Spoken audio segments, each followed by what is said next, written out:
भारत महज एक राजनीतिक राष्ट्र नहीं है, बल्कि सांस्कृतिक राष्ट्र भी है। उत्तर, दक्षिण, पूर्व और पश्चिम चारों दिशाओं के तीर्थ स्थान उसकी सीमा रेखा हैं। संत, महात्मा, योगी और ऋषि मुनि आदि इसके सूत्रधार रहे हैं। अपने यायावरी जीवन में घूम घूम कर देश को एकता के सूत्र में बांधते रहे, पर इस बहुवर्णीय आभा के बीच राष्ट्रीयता का एक सुनहरा तार भी दिखाई पड़ता है। यही भारत की अस्मिता है, यही भारत की आत्मा है। इसलिए इसमें जितनी भी जातियां और संस्कृतियां आईं, उन्हें अपनी पावन गोद में भर लिया। कबीर इस पावन गोद की अनुपम देन है। कबीर में हम भारत की अस्मिता को पाते हैं। कबीर की उत्पत्ति के संबंध में अनेक किंवदंतियां हैं। कुछ लोगों के अनुसार वो जगत गुरु रामानंद स्वामी के आशीर्वाद से काशी की एक विधवा ब्राह्मणी के गर्भ से उत्पन्न हुए थे। ब्राह्मणी उस नवजात शिशु को लहर तारा ताल के पास फेंक आई। उसे नीरू नाम का जुल्हा अपने घर ले आया। उन्होंने उसका पालन पोषण किया। बाद में यही बालक कबीर कहलाया। ऐसी वाणी बोलिए मन का आपा खो। एक दिन भोर की बेला में कबीर पंचगंगा घाट की सीढ़ियों पर गिर पड़े। रामानंद जी गंगा स्नान करने के लिए सीढ़ियां उतर रहे थे कि तभी उनका पैर कबीर के शरीर पर पड़ गया। उनके मुख से तत्काल राम राम शब्द निकल पड़ा। उसी राम को कबीर ने दीक्षा मंत्र मान लिया और रामानंद जी को अपना गुरु स्वीकार कर लिया। बड़ा हुआ तो क्या हुआ, जैसे पेड़ खजूर। कबीर के ही शब्दों में, हम काशी में प्रकट भये हैं, रामानंद चिताए।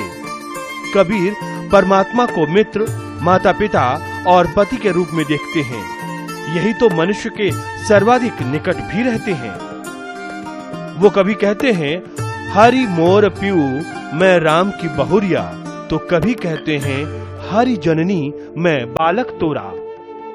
अन्य जनश्रुतियों से ज्ञात होता है कि कबीर ने हिंदू मुसलमान का भेद मिटाकर हिंदू भक्तों तथा मुसलमान फकीरों का सत्संग किया और दोनों की अच्छी बातों को हृदयंगम कर लिया। जनश्रुति के अनुसार उन्हें एक पुत्र कमल तथा पुत्री कमली थी।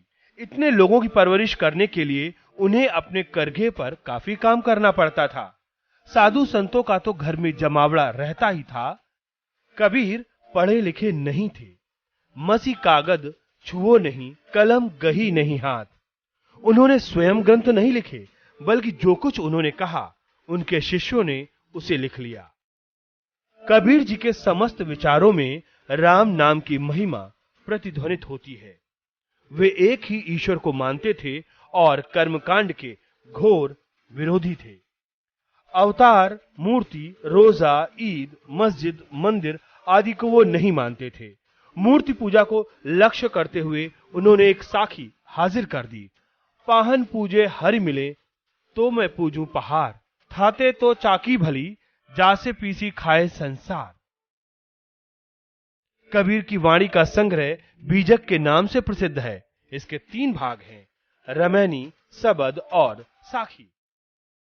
यह पंजाबी, राजस्थानी, खड़ी बोली, अवधी, पूर्वी, ब्रजभाषा आदि कई भाषाओं की खिचड़ी है। उस समय हिंदू जनता पर मुस्लिम आतंक का कहर छाया हुआ था। कबीर ने अपने पंथ को इस ढंग से सुनियोजित किया जिससे मुस्लिम मत की ओर झुकी हुई जनता सहज ही उनकी अनुयायी हो गई। उन्होंने अपनी भाषा सरल और सुबोध रखी ताकि वह आम आदमी तक पहुंच सके। इससे दोनों संप्रदायों के परस्पर मिलन में सुविधा हुई। इनके पंथ मुसलमान संस्कृति और गोभक्षण के विरोधी थे।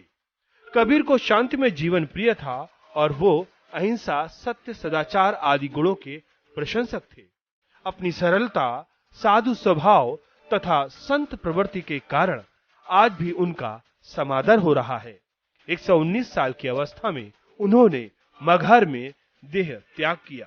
मेरा मुझ में कुछ नहीं, जो कुछ है सो तेरा, तेरा तुझको सौंप दे, क्या लगे है मेरा कबीरा, क्या लगे